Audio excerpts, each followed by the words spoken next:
बिस्मिल्लाहिर्रहमानिर्रहीम। अस्सलाम वालेकुम। चिन्ना टीवी में खुश आमदीद। अब आप लोग देखें कि सैलाब की वजह से मुल्की मईशत को तो बहुत ज़्यादा नुकसान हुआ है। इससे हट के अगर आप देखें तो 3.5 करोड़ अफराद मुतासर हुए हैं सैलाब की वजह से, और इससे हट के 1100-1200 के करीब अमवात पहुँच चुकी हैं। इसमें बच्चे भी शामिल हैं, बड़े भी शामिल हैं, ख़वातीन भी शामिल हैं। और इन लोगों की अमवात अगर देखी जाए तो बहुत दर्दनाक हुई है। यानी कि कुछ लोगों की दरियाओं में बह जाने की वजह से मौत हुई, और कुछ लोगों की नदी नालों की वजह से, और कुछ लोग और बच्चे जो मकानात गिरने से नीचे आ चुके थे। तो 10 लाख के करीब मवेशी हलाक हुए हैं, और खरबों रुपए की फसलें, बहुत ज़्यादा घरेलू सामान, सड़कें, पुल, डैम्स और दूसरी चीज़ें तबाह हो चुकी हैं। इन चीज़ों का असल में अभी तक अदाद शुमार नहीं किया जा सकता। इन सारी चीज़ों का सर्वे एक दफ़ा पानी ख़त्म होने के बाद अगर किया जाए तो ये बहुत ज़्यादा खरबों रुपए का आवाम का नुकसान होगा। एक तरफ तो आप लोग देखें कि ये सैलाब की तबाहकारियाँ, और दूसरी तरफ हमारी मुल्क की सियासत। असल में तो इन लोगों को चाहिए था कि सियासत को एक साइड पे रख के, इस वक्त कौम एक बहुत बड़ी आजमाइश में है, यानी कि लोग बहुत ज़्यादा मुश्किल में हैं। इन लोगों को चाहिए था कि सियासत एक साइड पे रख के आवाम को डूबने से बचाते, महफूज मकामात पर पहुँचाते, इन लोगों को खुराक और अद्वियात फराहम करते। ना तो इन लोगों के पास अब रहने के लिए घर हैं, और ना ही इन लोगों के पास खुराक है, ना इन लोगों के पास अद्वियात हैं। इस वक्त अगर देखा जाए तो हमारी अफवाज इन सारी चीज़ों में सबसे आगे है। हालांकि इन लोगों को चाहिए था कि आवाम के लिए सारी सियासी पार्टियां इकट्ठी होती और फंड रेजिंग करती और आवाम को उनकी मुश्किलात से निकालती। जिस बंदे के ऊपर इन लोगों ने फॉरेन फंडिंग का केस चलाया, उसी बंदे ने रात फॉरेन फंडिंग करके 5 अरब रुपये इकट्ठे किए।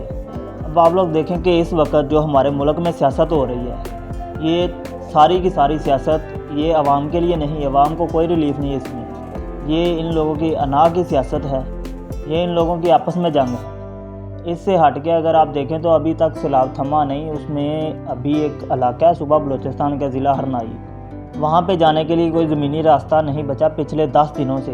अब देखेंगे हरनाई कोयटा रोड 2 बड़े पुल सैलाब में बह चुके हैं, और हरनाई के इस रोड में तकरीबन पहाड़ों से लैंडस्लाइडिंग की वजह से बहुत बड़े बड़े पत्थर नीचे आकर गिरे हुए हैं। महकमे के पास मशीनरी ना होने की वजह से ट्रैफिक की बहाली को बहुत ज़्यादा मुश्किलात का सामना है।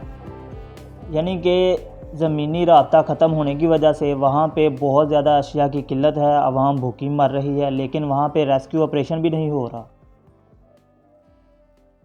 और सिंध में भी तकरीबन सैलाब की वजह से बहुत ज़्यादा लोग बेघर हो चुके हैं, और खुले आसमान तले बैठे हुए मुतासरीन के लिए हर गुज़रता दिन मुश्किलात का सामना है।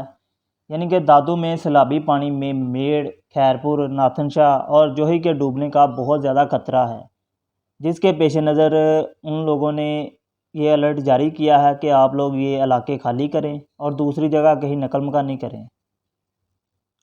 और यहाँ पे एक इलाका है दादू, उसके कच्चे के करीब तकरीबन सैलाबी पानी में 2 ख़वातीन डूब के जाँ बहक हुई।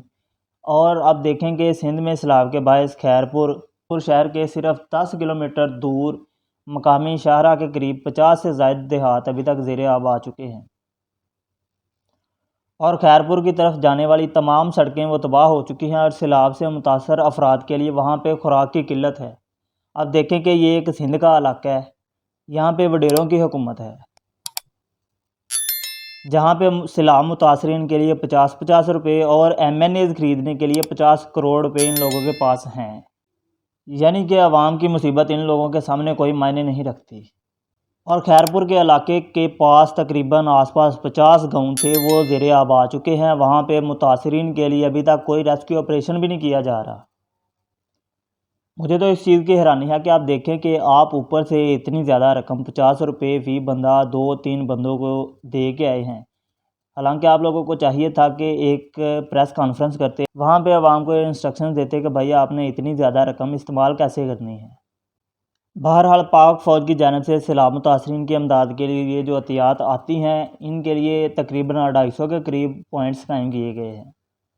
वहाँ पर तकरीबन टनों के हिसाब से आटा, दालें और बहुत सारी मुख्तलिफ़ अशिया आवाम की तरफ से दी गई हैं। अगर आपने ऐसा कोई सामान देना है, गरीब आवाम की मदद करनी है, तो आप पाक फ़ौज के कैंपों में ये चीज़ें पहुँचाएँ, ताकि ये प्रॉपर तरीके से उन लोगों के पास पहुँच सकें जो इस चीज़ के मुस्तहिक हैं।